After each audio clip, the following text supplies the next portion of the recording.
Hi. All right. Welcome to the Nathaneal Podcast. And today we have a special guest, Alex Landowski. Did I get that right? Very well. Perfect pronunciation. Thank you. Hi, Nate. Can I say Nate? Sure. Nathaneal? Yeah, yeah. And hello to your audience. Thanks for having me. Yeah, yeah. By the way, I'm nowhere near as famous as you are, but there you go. We're still talking. Well, I think you are quite famous in the UK because I feel like I remember I researched about your business before, and you were the first one who created couriers that were drones, right? Yeah. Yeah, Yeah. yeah. I mean, if you look at it, yes. So in what I do professionally, my career background, yeah, I am known. I'm not like a superstar or anything like it, right? But yes, I have connections. People know me. Um, uh, but on Twitter, not really, because I just started. Mm. But I almost had 200 followers. Woo! Let's go. Well, after this, I'm pretty sure that my followers are going to see Yes! interesting. It's So like 197. Come on, please like it. yeah, for But yeah, sure. I'll tell you about this project, the drone project, because this is so there was one day, right? I ended up I was so popular that it was 50 publications across the country were talking about me, right? It was on one day, one particular day, like Lad Bible, Daily Mail, like everybody, man. And the story went so wild um, that at some point, the story actually evolved to this complete bullshit, right? So then I started reading more and more stories, and they just I didn't know before that the journalists do it, right? So then there was a story which I agreed to be published, Mm. and then everybody started picking up from that story, and the story evolved into something really different, right? And that's what it taught me, how media can actually It's manipulate a lot of things, right? right, And by the right. way, you're a little bit blurry. I don't know if it's me or your camera, or Oh, is it just my?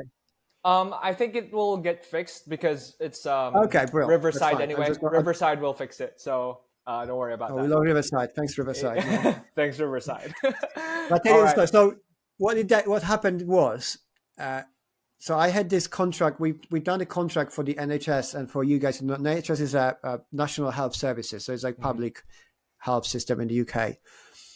And I partnered with a company and a friend of mine. We started offering. We done the trial for the NHS, flying the drone with the real medical payloads, right? So the Mm. real blood in the drone, flying for the 30 kilometers outside of the vision, like, Mm. because it's not even legal. So we had to get all the permissions in place. So there's a big thing, first time ever in the history of the Yeah. UK. And this obviously brought lots of attention, and people came start asking for my story, and journalists appeared, and my story is pretty. I would say it's interesting. I'd say, right, and it's in the making. And I had this story published, and that's where the whole hell broke loose, right? I mean, it was wild, man. I mean, and you know what it is? Like, you had these people you never talked to for like 10 years, and then suddenly And they then were suddenly coming back they to, hey, man, hey, would you want to hang around for a beer? I said, please, man, you've never been anywhere near me for 10 years, and now you suddenly want to be my friend, man. It's like, yeah, I definitely get yeah. that. But so you mentioned that your story was kind of manipulated at that point. So why don't we try to hear it from the man himself in this podcast? I'm really interested in it. So you were a courier as well, right? Like you cycled around London, but before that, actually, if and correct me if I'm wrong. This is from the internet. You tried a business selling shoes. Pretty much, yeah. Well done, well done. Yeah, That's that it. was that. That's So the story. media, Thank you very much. media, good job. Whoever published that, To be and fair, you've then probably done a better job than most of those journalists anyway, right? right. Yeah, so I came to England. I'm Polish, right? I came from Poland in 2010 because I've had failed business back in Poland, right? So Mhm. I was at university, 20 something, 22 maybe, and I applied for a grant from the government for new Mm. businesses. I got the money, and I opened a streetwear shop, and that was the second that type of shops in Poland back in the day. Mm. So we were selling like sneakers, shoes, like Nike Air Max, like everybody wears them now, right? But when I was selling them, there was like we had to actually go to Germany, to Berlin, buy them Mm. myself, bring them back into Poland and then sell in our shop. Right. So did you bite at that from Poland to Germany too? Uh, so we were buying from other countries to sell in Poland to our customers, right? Because they Right. were so unavailable in Poland. Okay. That Gotcha. was before the whole hype. It was before it was actually popular, right? Okay. And we opened a shop, and because it was very niche shop, and we made like I used to be a DJ before, so we had a turntables there.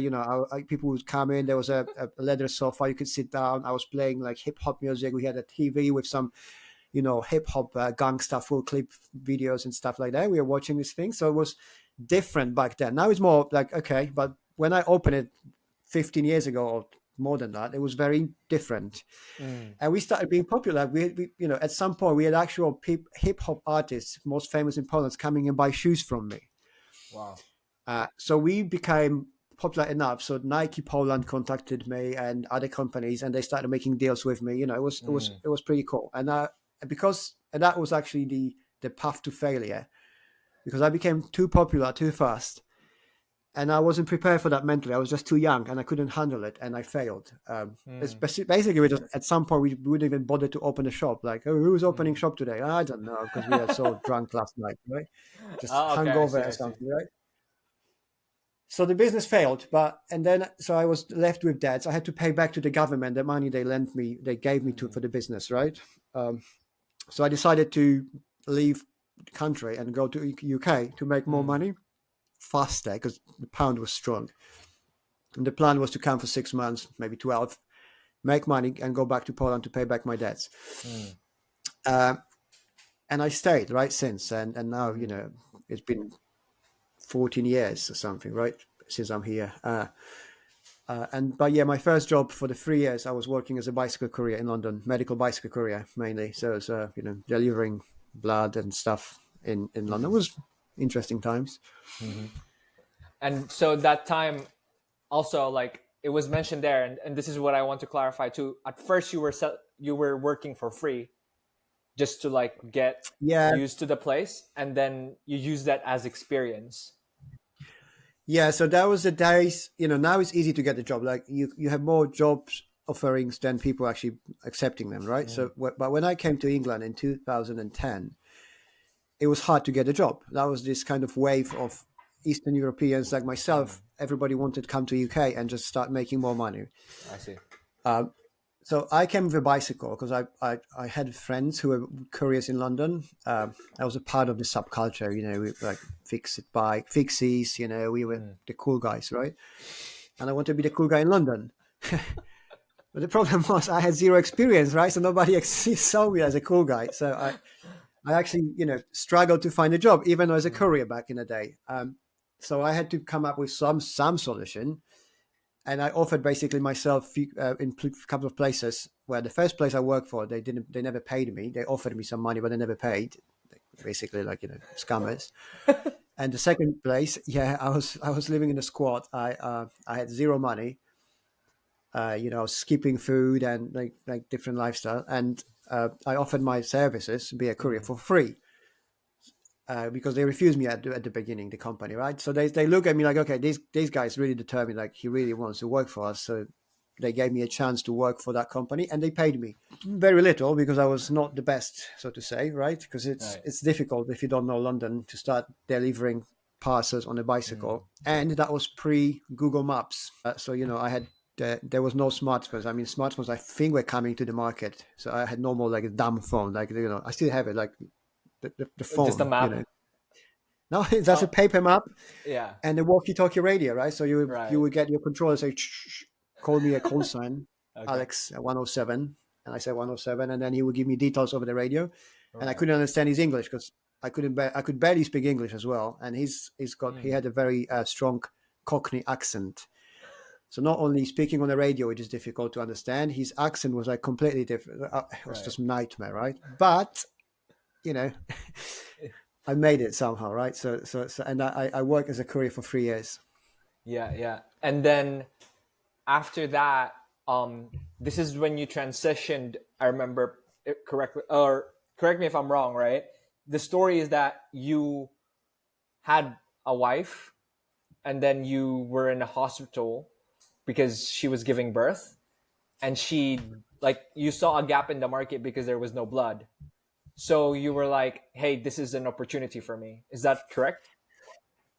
Yeah, it's probably like 6 years later. Mm. Uh, but basically, the long story short, when I've already opened my first business, from Korea, I went into the office. Uh, you know, I was offered a job in the office with a pay cut. I've accepted Right. it because I wanted to progress as a career. I progressed over the years working with different companies. Eventually, I was a kind of operations, operations, higher operations kind of, not higher, like low level manager in operations, so to say, right? Mm. Then I opened my business, and yes, the core business was what I was doing before, was logistics. So I was actually Mm. offering medical services, medical transport as a business to others. And at some point, when my wife was pregnant with our first son, she had some trouble. Like there was a late I don't know, 8th month or something, Mm. and she started she saw some blood coming out. Mm. So that was very worrying. She was very worried, and I remember she called the midwife to come, and the midwife said she's gonna come like tomorrow or something, and she told us between 10 and 6, which was already quite a long, big window, right, to Yeah. wait, and very stressful. And on that day, then midwife sent us a text saying that she apologized or something. She got stuck on the tube, I don't know, on the metro, like whatever, right? She couldn't make it. So that was a super stressful for us because we Mm. were worried that she might have to go to the hospital, or maybe there's some complications with the you know um, child and her pregnancy. Um, and that was for me. It's like, oh God, can I do something? So I was thinking, like, can I get somebody to pay and do it? Like get that, Mm. because she I think she had to get a blood test. Right, there was something about blood tests, and I wanted to get somebody to do. I pay for it. The nurse couldn't, Mm. and there was nobody who could actually offer that kind of service, right? So that was me. Mm. That got me thinking. Eventually, everything was fine, but that got me thinking. Hang on. So rather than just, because we were only sending couriers to customers to collect Mm. blood from GP or from a doctor, Yeah. I was thinking, why don't we just send a nurse to somebody's house, draw the blood, and take it to And the lab, right? So to that's interesting. extend our services, Yeah. which we did, which, funny enough, turned out to be the main breakthrough success across in the business when COVID hit. Mm. Because that at the time when COVID hit, we had all this network of couriers and nurses. Yeah. So we just started doing swabs rather than blood, right? So rather than Yeah. drawing blood, we say, okay, now we're gonna move into Just swabbing people, and that yeah. was Yeah. a jackpot, right? Wow. It's like everything just fell into place. That's very interesting because um I want, like, how did you transition to like a health care ish niche? So that was the entry level, right? So when we started offering this nurse at home nurse, drawing your blood, that was the step one to moving into becoming a healthcare provider. Mm. And then COVID hit, and in the COVID, everything stopped apart from medical services, right? Mm. So Yeah. we had a couple of months, maybe a month, where there was nothing happening, especially in logistics. But I've started digging in, like looking for solutions of how we can get the business going if we're in the medical. Like there must be something we can do. I'm sure there's some Mm. money somewhere, right? Those early days of COVID, and because I knew I had connections in, I know the labs, and I knew what was sort of going in terms of like in diagnostics and where the COVID might go to. We Mm. started offering COVID tests early on, COVID tests to our clients and to public. Mm. And this was a time, so the COVID time made us transform, transition from logistical company to healthcare provider. Mm. Because early days, COVID was wild. Everybody was doing it, selling tests, etc. But there were lots of Mm. fake providers. Yeah. It was just wild. And eventually, government stepped in and they introduced some regulations. If they, Mm. if you wanted to sell COVID tests or provide anything COVID-related help, you had to meet certain regulations. So I decided to follow through and do all those, checks with the Yeah. regulations, etc. Right. And at the end of COVID, we became like, the logistics was a small part of what we actually did. We had the medical You. director on board. Yeah. We had nurses, we had clinics, we had like really medical provider, right? And Yeah. after COVID, we even opened our own laboratory and more clinics. And that was just a full medical provider. Yeah, that's crazy. Because I also like saw you studied phlebotomy. I'm not mistaken. Like you Yeah, had so to. phlebotomy is drawing blood. Yeah, yeah, I've Yeah, done it myself. Yeah, yeah, but yeah. I'm very bad. I'm very bad. I actually, so this is, I don't say this a lot, but I actually also studied a little bit of phlebotomy. So before, because I went to college, and my first course, like my first program, was actually medical technology, because I Mhm. was supposed to be a doctor as well. Like that was the plan initially. Um, yeah, that was Is the it plan good that it initially. happened? Did it happen or not? Well, the thing is, my okay, so I was a fan. I'm a fan of Sherlock Holmes, right? Mhm. Like I love Sherlock Holmes, and I just enjoy like the how analytical he is with science, health, not health, but like forensics. And so Yes. I found that program very interesting, and I took it because it was, I don't know. It's just I feel like it was the closest one for forensics because they don't offer forensics here in the Philippines. And Oh, really? so, You don't have yeah, murders? maybe there's like criminology, but there's no, I don't know, but there's no forensics in a way. How corrupt is your country, by the way? Is it very corrupt or not? We don't need forensics. We pay for things. No, no comment. Let's not go there. But yeah, I went to medical technology, but that's also what happened. COVID happened, and so when COVID happened, we had like a lot of um, laboratory subjects that didn't make sense because we had to do it at home, right? We couldn't go to school. And so Right. I was just, I looked like an idiot using pictures as beakers. Like I had to be creative, Like I was using random things at home as laboratory tools, but so that's why I shifted. I was like, man, this isn't gonna work. So I shifted I in the don't middle. think so. Yeah, well done. I shifted. I was like, this isn't gonna work. I'm not gonna do. I guess like I don't know, divine intervention or something. That I'm not meant to be a medical technologist. I shifted to a more social science. So I went to public administration, which is Okay. yeah. So I was about. My mother is a lawyer, so at first I didn't want to become a lawyer because I was like, I don't want to be like my mom. But eventually, that shift kind of, okay, I'll just try to take this because I've always been interested in law anyways, like sociology and all that. Hmm. But which leads me to my question to confirm. You also studied political science? That was mentioned in one of the articles. Yeah, I did. So back in Nepal, when I said, right? So when I opened my shop, I was halfway through the uni. I think I was on the second. I completed 2 years out of five, Mm, mm, and I was on the third year, and right. that's when I quit. I was studying social science, political science with journalism. Yeah. Right, Mm. complete waste of time. Why? Um, Why? and that's when I realized, yeah, 'cause look at journalists now, man. I would be one of them now. Like, look where You I could. am and where I could have been, right? Uh, but that was, because all my family is they all have diplomas. They all been through Right. universities. My Yeah. brother, my parents. My mom is a retired teacher. Like my brother is an engineer. Mm. Like they're very smart and just educated. And I'm the Right. only one who's like I'm smart, As but a I'm like rebel. I'm the rebel. I zero education. Like I I've love done it. high school, right? And but there was this kind of it wasn't a push from my parents to do it, but it was a natural path. Like as a teenager, Mm. you just do things, right? Yeah. Without thinking. You at certain age you just go to university and then you go to the job, find a job, and then Yeah. find a girlfriend and you get the usuals. That's exactly what happened to me.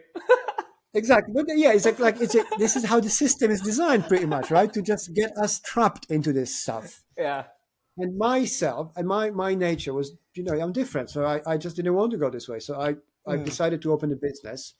And when I did, I decided like this university crap is not for me. It's like literally, I don't even know why I'm there. Right. Uh, and I just stopped. Like I quit. Like I just stopped Mm. going. And my parents found out. Can't remember. I think they got a letter or something, and they were not Mm. even angry because I was like, Interesting. whatever. They were like, okay, good luck. Hopefully it turns out for you. Like okay.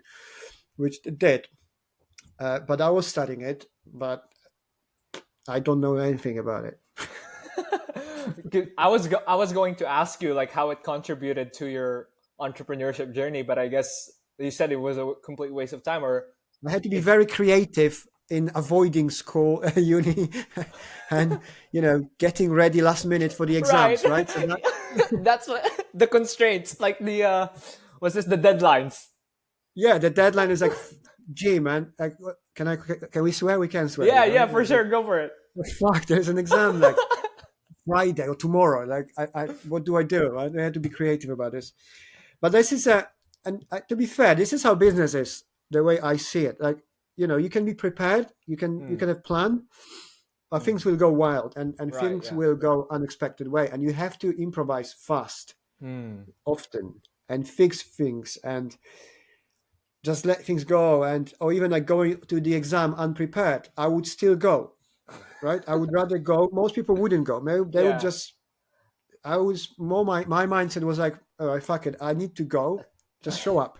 yeah. And it helped many times. Like some of my, what they call tutors, or the teachers Professors. there, like they would just like appreciate that at least I'm not bullshitting. Like say, I'm sorry, I'm not that well prepared, but I'm trying. We're like, oh well, okay, at least he's here, right? Yeah, yeah, And for it sure. helps. That's exactly the same thing in life and business. If and you can see a whole not Netflix, a whole Twitter X is talking about this, right? Show up. Just make sure you show up. Just Yeah, yeah, that's yeah, it. for sure, for sure. So I want to talk a little bit more about that, where you were tested, because like what you mentioned, you need to show up. You still need to keep going. Like in business, I I saw something like you kind of had problems with one of your businesses. What Yes. was the biggest challenge there? Can you mind sharing that? Um, so one of the business went through bankruptcy this year. That was Mm, my biggest business, and the one that was took me longest to build, and that was my biggest, like shot. Like if this business would work, I would be sorted for life. mm, Unfortunately, it didn't work, so I'm back where I started. I'm now grinding again with my new right. business, right? What business was this? Is this the So that courier? was the laboratory. We had laboratory and clinics. So we opened Mm, actual medical lab for blood tests with the mm, analyzers, machines, scientists working for me. I hired people, clinical rooms for rent for doctors and all the, accreditations and like massive, huge project, mm, which took us 1 year to build, and over £1 right. million of our own money reinvested to actually get it up and running.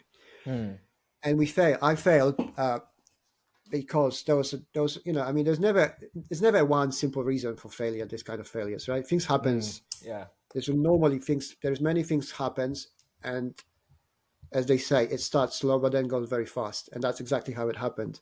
Mm, Um, yeah. gotcha, gotcha. And after that, you transitioned into like you have a new business now.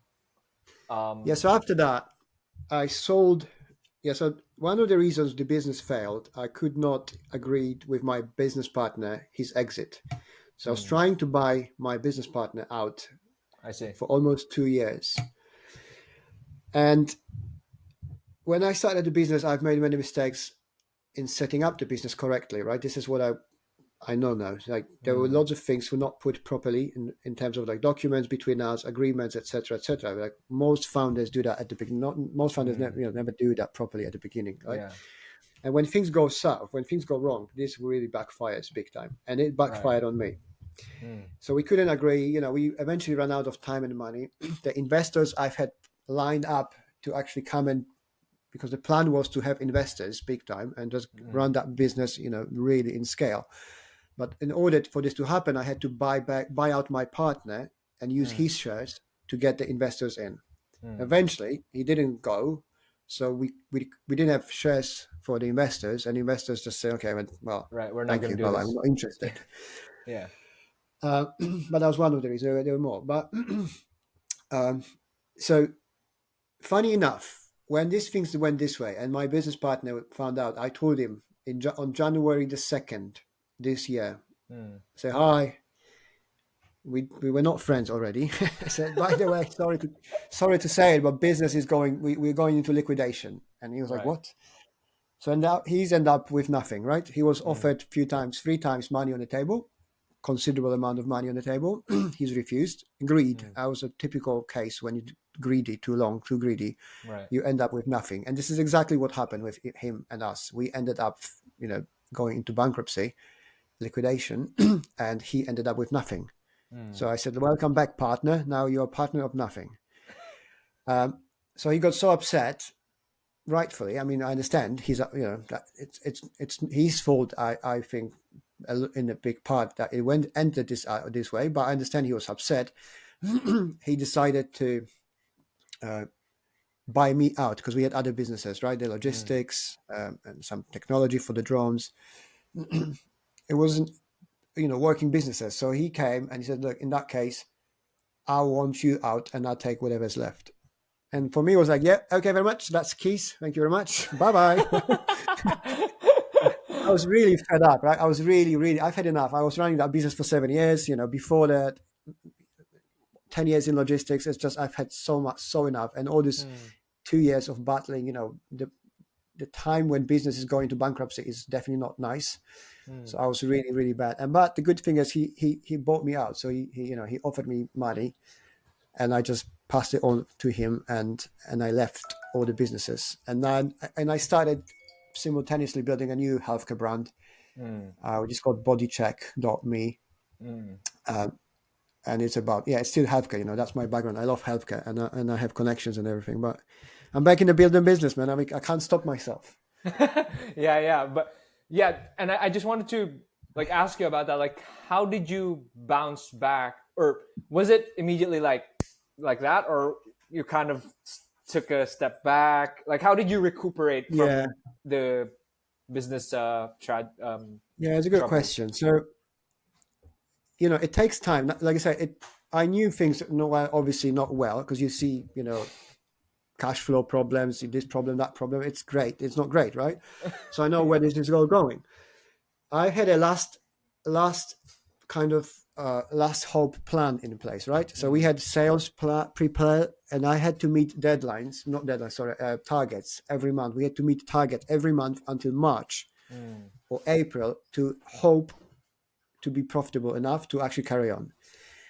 And things collapsed in December last year, right? So December sales went just pretty much to zero, and I knew that is it. Like we have no more time. We have no more chance. There was only one chance we can try.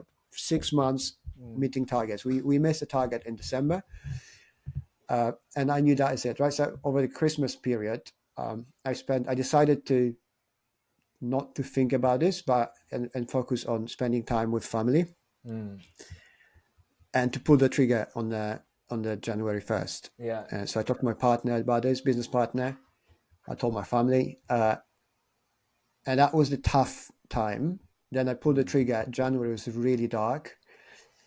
But then I just decided the only way for me is just, I have to fucking go, man. I need to go forward. Like I need to keep pushing, right? This is the only thing. And I knew I had no choice, because what choice do I have, right? I mean, the business is there, not to say, I can't save it. We still have another business going. I have people still working for us. I have employees. I need to, I had to let employees go in January. So we had to tell them, like, sorry, guys, we failed. I failed. We have another 4 weeks. You're going to get paid. You got 1 month notice. I can promise you that. But better start looking for new jobs, right? Yeah. And it was difficult, but I had the friends, I entrepreneur friends. So I'm a big believer in network and support. So I never went to my family about this, because my family wouldn't understand the pain I'm going through, and I didn't want to make it more difficult for them. So I talked to my entrepreneur friends, and they were kind of like, yeah, don't worry, Alex, you bounce back. It's going to be fine. Everybody was kind of very supportive. Yeah. And I just decided, I'm just fucking, I'll show you all. Yeah. I got drunk one night. I just did a lot of thinking. I woke up next day feeling like a shit, but I said, fuck it, man. I'll do it. It's I just love it. I love it. yeah, Yeah, I love hearing these stories because I am also like the things you go through. I don't know if I'll go through considering that I'm just doing an online thing, right? I'm not really building a corporation, but like hearing these, it's like it prepares me, right? Because it might still happen to me, and now like I know how I'm gonna deal with things, how I'm going like I can foresee what could happen in business, and it really shows yeah. Because you you. see, it can happen in any business. You see, Yeah. Nathan. It's not just about physical business or internet because the key here is it's your how you take it in your head. Mm, And this is lots of people. I mean, I'm sure there will be a lot of people in my position that would give up. They would do maybe something silly, yeah. because you see all these things vanish, and it's not nice. It's really not nice. But it's just life, man. It's like fuck it. Is it really that bad? Then you just look for perspective. Like at the same time, I could have been in the Middle East, and like I'm not. Like I'm safe. I have food on the It's funny. table. But you look for the perspective, and then it gives you like it's all about how you might fail in your life, and I hope you won't. But if you do, it's all about how you take it, like in your head. Yeah. It's just nothing is fatal as long as you don't let it be fatal, right? If you don't For end sure. up in prison or dead, you're still good. Yeah, for sure. I mean, there have been many times in my life where, you know, I understand like not being in depth, but many times I was like broke. So if you don't mind sharing my story, like part of my Please. story. Last year I left home because family problems, and I really just wanted to live a life of my own. And I got a job. I worked from 8 p.m. to 4 a.m. customer service while also in university. So I would like have only 4 hours of sleep at that time. But before that, before I even got a job, I like had $0 because I never really like no one gave me money, and I also didn't like think of working because I was like completely dependent on my family. So when I left, I was like $0, and I went to my girlfriend's apartment with nothing, and I had to like ask her. I had to ask That's the her. way. Hey, it's me, your lovely boyfriend. Yeah, it's me. Like can I I have can nothing. I can You I love me? stay? Can I stay for a bit? And she let me stay there. So I became the housewife basically because I did all the chores, right? Like I did all the groceries, I cooked because that's the only thing I can do. I was still looking for At a least you job. did that. Most people would be just sitting on the sofa playing PlayStation. Well, to be fair, she didn't have television and she didn't have a PlayStation, so I Okay. had Maybe that saved you then. yeah. So I stayed there. I was with her. I did all the chores, did the groceries with her money, of course, but like I did the job. And then I was looking for odd jobs too. Like I would just look for any gig that I could put my hands on. So if there's like a hiring, they need like their files fixed, even if it was, um, I don't know how much pounds, like £100 for 3 days work. It's a lot here in the Philippines already, right? Like for us, like I could live for a week on that already. So Nice. I would take that job, whatever I could put my hands on. And luckily, I found this job that was not ideal. It was night shift, but it was convenient for me because I could do it while going to university. So yeah, there were many times when I just like also felt like crap. And I think that's one of the things that you need as an entrepreneur to. This is what builds your character. You see, this is Yeah. yeah, I agree. This honestly, I don't. I know maybe one very successful guy who's from very good family, like they're gazillionaires, right? Mm. Uh, and he still succeeded on his own because he was determined. He didn't want to be, like you said, Yeah. living, off his family, wealth, etc. Right? But Mm. most people I know in the business, they just had some fucking shitty life, like a crazy Yeah. problem. Yeah. Right? And this is something I'm thinking about me myself and my kids.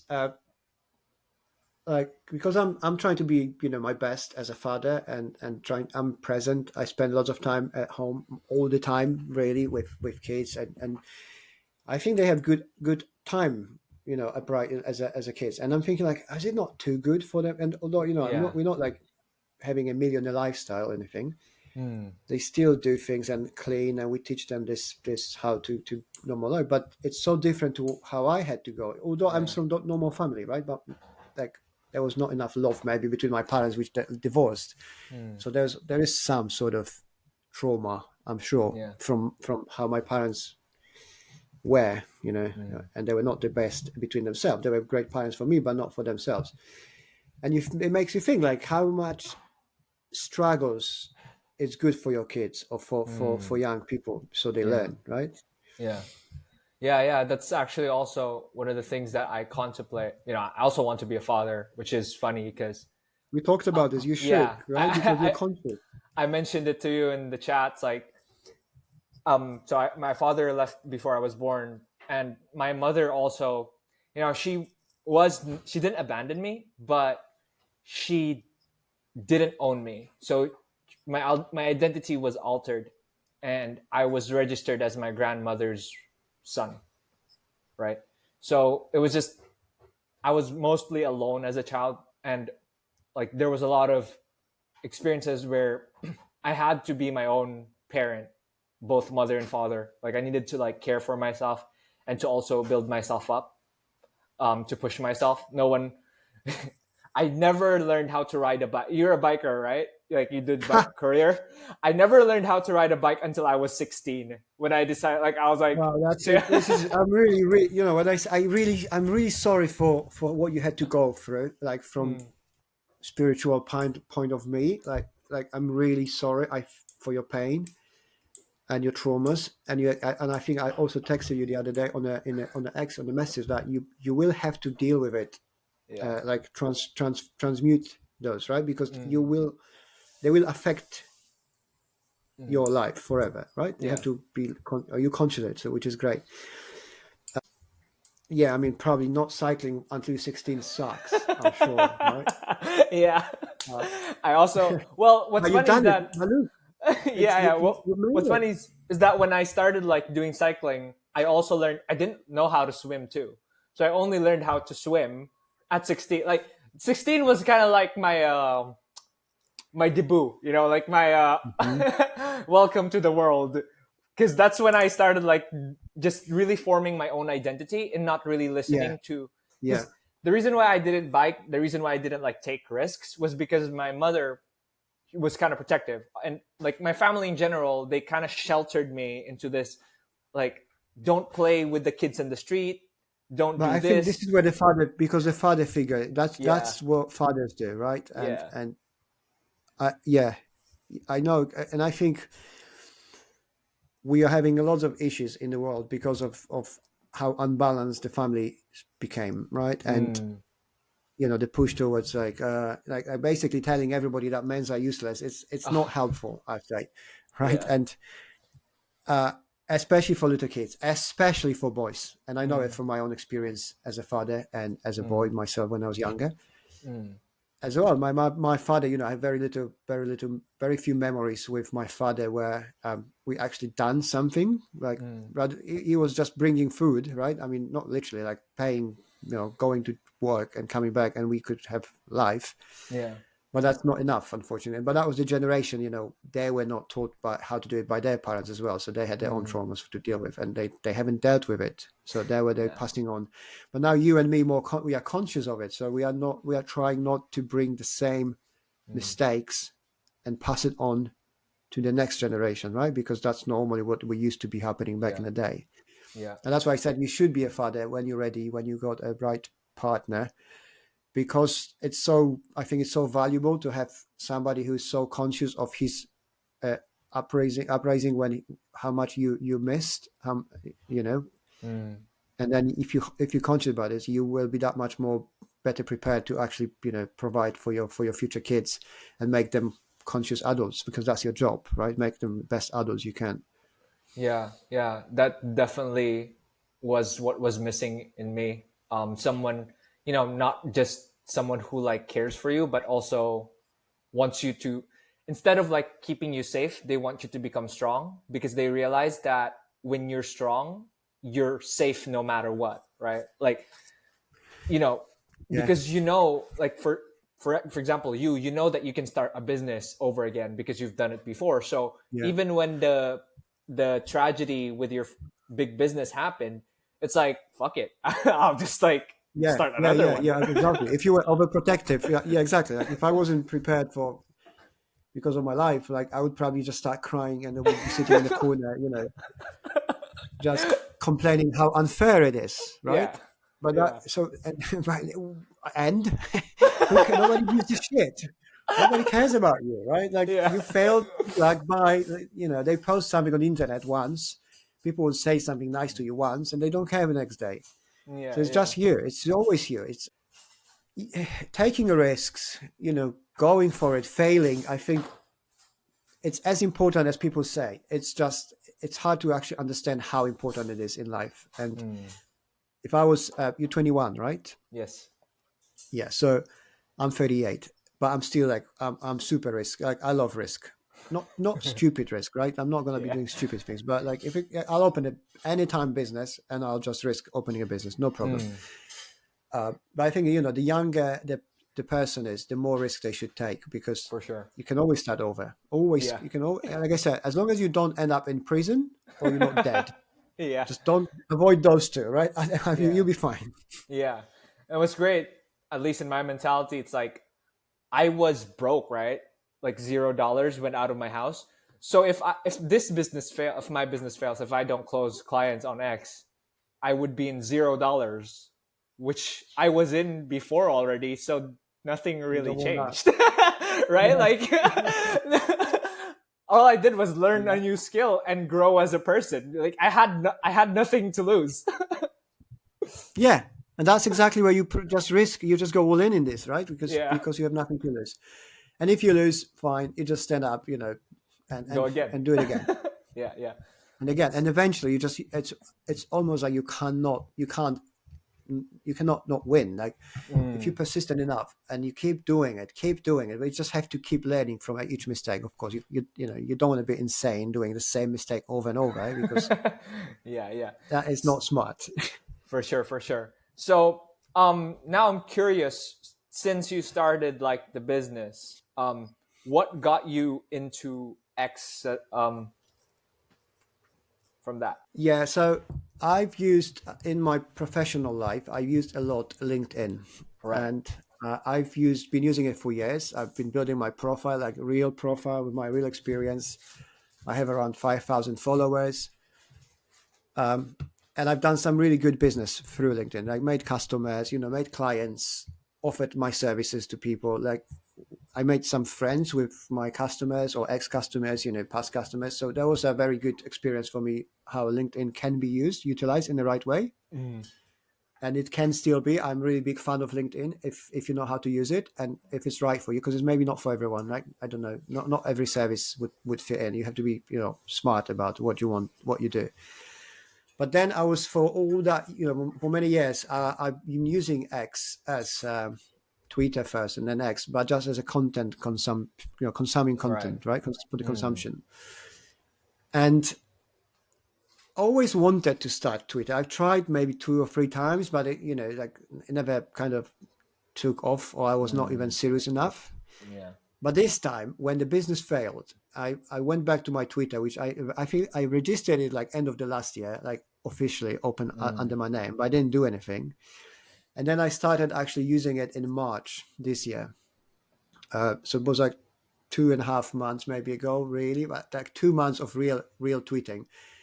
And I just decided, what I did on LinkedIn, I'm not now Gonna gonna try it. actually start, try to do LinkedIn, Twitter, sorry, X, and see where this takes me, and just start building my personal brand. And I saw the need, because there's always need for authentic people. Like Mm. authenticity, it's really in, like people like it, and the way I am, I'm super open. I have stories to say. I don't have to Yeah. make things up.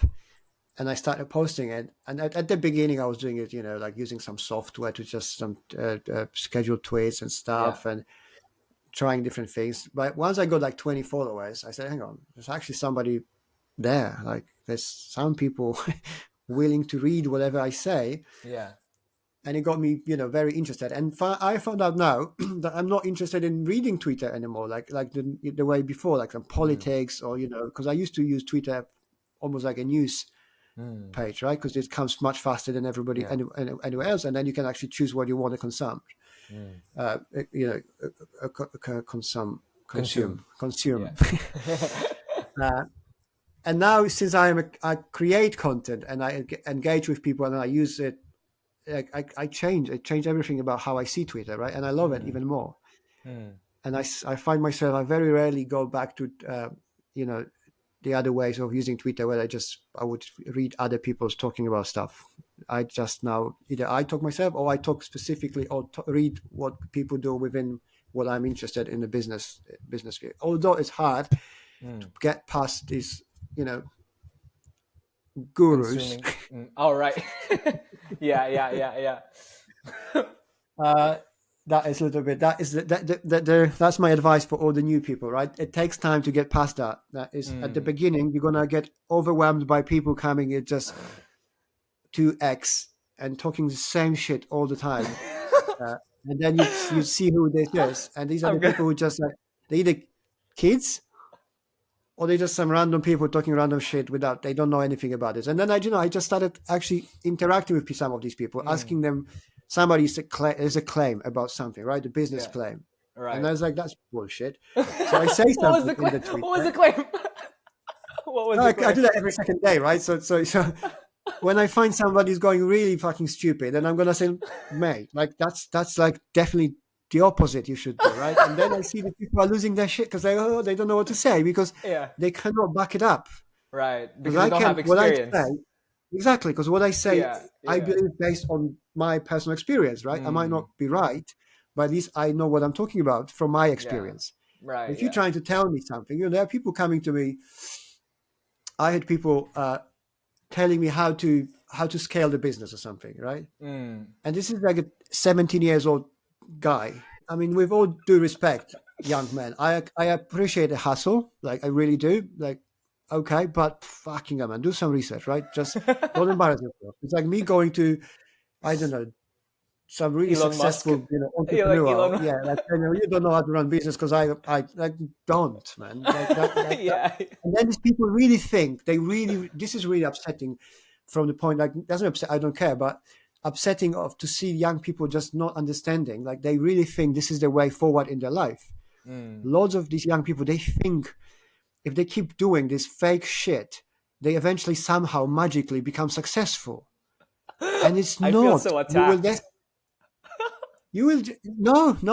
It's not because you have story. You've got your like you don't do it. Like you go on Twitter and you see it everywhere. Like people who've got nothing to show, nothing to prove, nothing, and they talk about shit, and they think.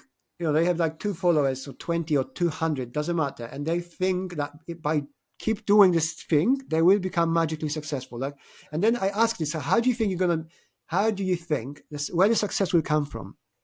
Oh, I'm going to have my customers on X. And what do you sell? I help them, I don't know, advice, give them advice. Like, yeah, I do the brand and advice. Like, bro, man, how about you advise yourself to fucking stop doing it first thing? And let's figure out what you really can do so you can really think about real business. You can really at some point make money or just get a job, right? There's nothing wrong with that. Right. Yeah. Well, I kind of feel attacked, but now that you're mentioning it, I do have kind of like a plan, basically like help young people find their purpose, like build a business too, become entrepreneurs, become brave and all that. Yeah, but you're having it already. Look, you have a network.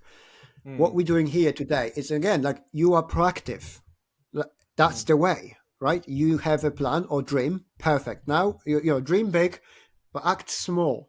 And that is it, right? So your dream is to get whatever you want, money or whatever, right? Fine. But what do? You don't just keep posting same fucking shit over and over on Twitter thinking this is it. Like you engage with people, even like with me, We have a conversation, then you posted it, you recorded it. This takes your time, energy. You learn, you listen stories. You can, maybe it will open some blind spot. Maybe you will meet. It only takes one right person to change your life. Mm.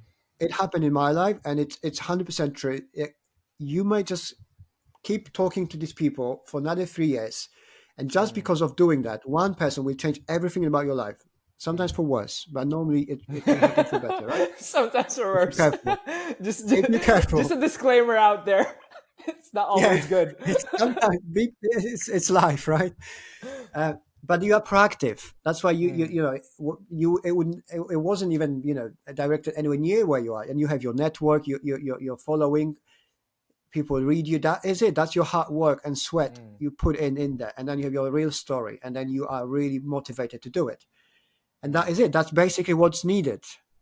I'm talking about people who just don't know shit, don't know nothing, Right. don't know what they want, but they will be posting copy paste the same motivational crap from whatever, right? Tony Robbins or something. I don't know. Like, Yeah.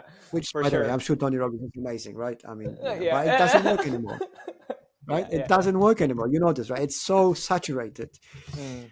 People are just, people are coming to me with messages. There's this lovely guy from Canada, I think, or America. We just connected recently, and he's going through some really business troubles in his life, but he's just not giving up. He's just connected me, saying, "Man, I just saw some of your tweet, and I was so down doing something, thinking about some problems in life, and it just made me happy. Like, that's amazing for me. It was like, wow, the effect, because I wasn't trying to be anyone. I wasn't trying to make some. I'll tell you give you a secret how to make £1,000,000, right?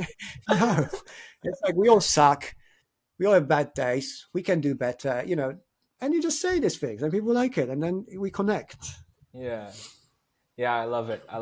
And I think I post this a lot, where instead of saying, because like a lot of gurus say this is how you start a business, how to, like you can already Google that, but what makes the difference is when you say how I, right? And that's what I try Yeah. to integrate in all my posts. Like when I try to get like Alex Hormozy, right? I posted about him. I don't just say, oh, this is Alex Hormozy. He's cool. He did this and did that. Be like, this is what Alex Hormozy says, and this is how I used what he said in my business, Exactly. and I learned. Exactly. Yeah. And you can't fake it, because you say you can fake it, but it's very short-lived, because Yeah. somebody like me will come to you, ha, now you said you've done it, I've done it too, and you're full of shit. And then it's like, oh, one of us is lying, right? Yeah. And it's don't. It's not necessary. And especially, look, everybody has got some story to say. And if you don't, you can read a book, or you can build something. Like, just, Yeah. it takes time to be successful. It takes time to make money, right? You can't just build everything, jump in from 16 to 18 and become a millionaire. Like, this is 1 in 100 million or something stories. Very smart or lucky people, it happens, right? But it's not, probably not you, probably not me, and not you, guy on the Twitter. Like, you do yourself this service by thinking this way. You just, and then they all telling each other the same things, and people, this is echo chamber where they actually think as reality. We all think like this, and it's just like, bro, man, it's just, you have to step out of this toxic place. Look at it from place you want to be. Like, think about this, plan a little bit, go for it, open a business, talk to people, plan, sell, fine, but it just have something, and apply it to your life. Like, don't just read a self-help book and then post about the lessons, right? Like, read it, see what it says, and then apply it in your life. That's when you and can then post it. And then show us how it worked or it didn't right? work. Yeah, And everybody exactly. wants to see it, right? That's amazing. Okay, you tried. You got all the respect from me, right? You've tried. You failed or you won, perfect. You won, even better, right? But you've done, that's okay. And then I can say, well done. That you can have 5 years old, 80 years old, doesn't matter. You've tried, you've done it. But if For sure. everybody can smell bullshit, man. It's just, apart from people who just post it, they just think it's like they this special cool advice giver on X. Yeah, for sure. So, speaking of X, like, what are your plans moving forward with X? I want to build the brand myself, like, because I started, I built my business, I built other businesses. with a couple of friends. I have advisory roles in a few businesses in the UK. So I'm trying to position myself into. I'm trying to go with the flow of my life. Let's say this way, I right? see. So building a business is my main thing long term because that's where the money is. Mm, But I'm talking like 4 years, maybe 5, right? So maybe I will have a £20 million worth of business in 4 years. That's kind of an idea. That's a plan. mm, I have to do things in the meantime. I'm not a teenager anymore, and I can't just grind 7 days, even though I wish. But for I have sure. my Because you have responsibilities. I need to family. make money, Yeah. etc. Yeah. Mm, So I'm using Twitter for now. My plan is to learn Twitter. Make connections like with yourself. I actually made a few friends. Like I really like feel like with you. I feel really like mm. we could hang around, right? You could come, or I could go to. I better go to your place. It's nicer. Go But here, go here. in Philippines, Let's have some coffee. in the UK, it's really you don't want a man. Just like God, man, it's so different. But so I want to learn. I want to connect with people. I want to try different approaches as well. Build my following until this magical 500 as everybody dreams about, and see what happens afterwards, right? Because once I start making 3 pence a month, spending 7 hours a day posting stuff, I'll probably, I would want to take it further, just grow it and see what, because I'm a believer in doing, Mm, and then things happens, right? So I opened my yeah, YouTube channel. I have 67 followers or something, subscribers, right? So, okay, I don't know where this is going to take me, but yeah, slowly, right? yeah. So once it's 500, then I'll probably focus more, or I'll think more about where to take it more Where's like it gonna go? structured weight. Yeah, Yeah. it's actually what happened to me too because I really was just having fun with Twitter. I didn't really like go Right. all in immediately. Like I just wrote my ideas, and then one day I just went from 100 to 600, which will probably happen to you once I post this. And then, and then like What should we when say? I went, What should I say now? Let's record it again, right? Let's do it now. and then Hard. when that happened, I was like, man, there's so much potential in here. Take it seriously. Yeah. Take some But courses, well, and first of all, then congratulations. But yes, I think my ambition is to. I love changing. Like I posted the other day. I think I love building businesses because I see the tangible difference I can make in somebody's life, hmm, like real life. In my businesses, I had many employees back in the day, and they were all having families, and I was able to create value for which customers paid, for which I hmm, paid them, and their families had dinner, rent paid. That was amazing fantastic. feeling for me, right? Yeah. It wasn't so nice I had to let them go though, but that's a part of the business, right? Yeah. Uh, Yeah. but I like it, right? And I am people like me. I have people like to come and ask me for advice and help them do things, and I do it if I can for free, Mm, sometimes for money, depends on the scale of the problem. yeah. Uh, but I like it, and I think Twitter is. I like that Twitter. You can actually contact anybody. Like you can have a contact like with you on the completely different place in the whole planet. You can speak to some guy who's making £17 million a year, and they're just gonna come and you just connect. This is amazing, right? Because LinkedIn Yeah. doesn't work this way. LinkedIn is more like offer business. You build this narrative. It's Right. it's less authentic. It's more Yeah. Yeah. corporate. Right. That's Yeah. why I say it's not for everyone.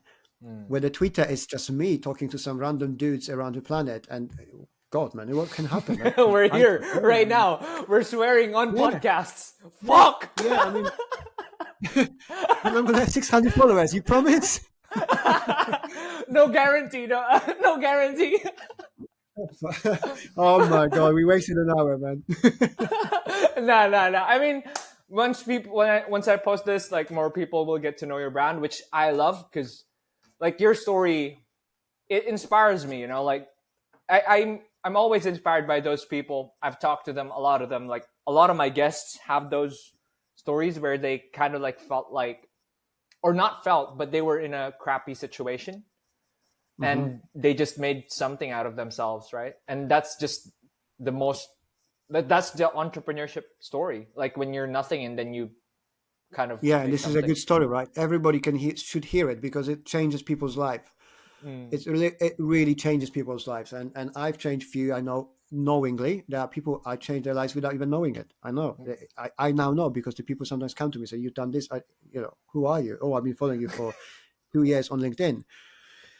And I like it. And that's why I'm also, like, you have to be authentic. You have to be you. Don't bullshit, because you can smell it from miles, right? And if you're young, like, just don't waste your time on doing this. Just focus on something real. Like if you don't know what, it's better to even ask. Like, guys, I'm young. The fuck what I'm gonna do next? Anybody can tell me, and you're gonna have plenty of good advice. There's, like about Twitter, this thing that people really want to help each other. It's easy for free. You go to Twitter, say, guys, I sort of like suck. I am broke. Can anybody help me? You're gonna have tons of fake gurus telling you some stuff, but there will be people with real experience who tell you, like, okay, I think you should do this. And if you do it, like in 2 years' time, your life might be completely different, right? It's not going to happen 2 days. For sure. Yeah. But yeah. It's a long-term investment. Like, I mean, entrepreneurship is like self-improvement, but you get paid for it, really. You're just working on yourself. Eventually. Eventually, yeah, you get paid for it eventually. But yeah, I mean, that's basically it. So yeah, my last question for you, Alex, and this is my favorite question. If I could have asked anything from you in this podcast, what would it have been, and how would you answer it? Now I feel guilty. I never listened all your podcast to the end. No, it's okay. I would be prepared. It's okay. You can. It's actually my first time asking this. It was someone asked me this, and I was like, "Whoa, that's a wonderful question." So what I would want you to ask me, and how I could help you. Is that right? Or how would you answer it? Right? Like, if you had one question that you wish I asked after this podcast, what would it have been? And like, what's your answer? Ask me how many followers you want to give me, and I tell you 600. Great answer. Great answer. But But the serious note as well, and I like this. What would you do if I was at your age? Okay. And I was. And what I tell you what I would not do, and this is what I was doing: party like an animal. Don't do that.